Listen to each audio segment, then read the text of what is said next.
As a CEO, man, like I haven't had a job since I was like 20 years old. I'm 54. I've been at this for 34 years, man. I've had 5 businesses. And when I was younger, when I was 25, 35, 45, dude, I was running like 300 miles an hour every single day, like just running. Get up at 5 o'clock, go to bed 2 o'clock. Get up at 5 o'clock, go to bed 2 o'clock in the morning. I mean, you get burnt out, man. I got high, you get high blood pressure. You get cholesterol. You don't eat right. You're eating fast food, McDonald's, Wendy's, Taco Bell. You're not putting good stuff in your body because you're so worried about, trying to get there fast and quickly and make that money. And everybody wants to be a millionaire by the time they're 30, 40 years old, and they want to have this amazing life.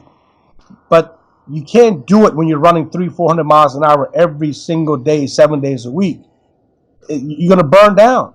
Even a car, if you take a car and you put 300,000 miles in that car, believe me, that car is going to have issues and problems. You can't do that. So what I've learned to do now, man, is I had a breakdown. Like about 4 years ago, I just had to stop on the side of the road. I was on the highway, and I just said, you know what? I'm not doing this anymore. I have to reevaluate. And as a CEO and entrepreneur, you have to course correct. You have to think. You have to analyze. You have to correct. You have to navigate. You have to make better decisions, better choices. Align yourself up with better people. So I had to do that. Then I had to start to meditate and pray and meditate, pray every single day. Then I had to put better food into my body, more energy, more clarity. Then I had to start working out and exercising and get that, the endorse the what is it called, the endorphins to release in my body, right? And just man, just put me first, put my health first, put my wife first, regardless of the fact if I got $1.59 in my bank account or if I got $6 million in my bank account, right? So you have to reevaluate, and you don't know these things until you get into your 50s, into your 60s. And then you realize, life is more fucking important than money. And then you put money second. But when you're in your 20, 30, 35, all you want to do is get money. Money, money, money, money, money, money. But then when you get older, you realize money is not everything.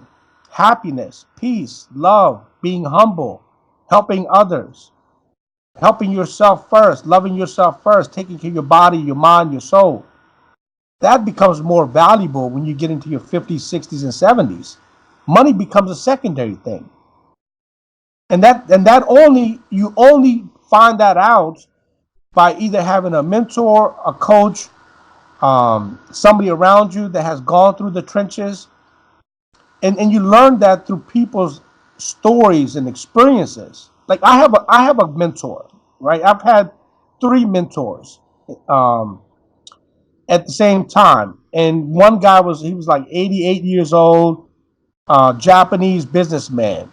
He worked all his life since he was like 12 years old. He's a multi billionaire. I mean, really rich, smart guy. But the thing is, he's humble. He's peaceful. He fought the fight for 70 years. And now to him, he tells me, look, man, money already exists. Money's everywhere. The cars, the houses, the boats, the money's everywhere, right? So all you got to do is focus on your idea and your passion and pray and ask and be clear and be humble and be patient. Be patient. Money will come to you, right? So God has already written your life. He already knows when you're going to die, when you're going to be born, where you're going to be born, how much you're going to have. So everything is already allocated for you. It's a matter of you getting it, but you got to get it through being calm and peaceful, and it will come to you. And by helping other people, the more people you help, the more you give, the more will be given back to you. And I didn't realize that when I was 20, 25, 30, 35 years old. I didn't realize that, until about 6, 7 years ago. And I had to change my own mindset and my own thinking and my own, emotions and feelings and anger and resentment and hate. I had to deal with all of that shit to figure this out.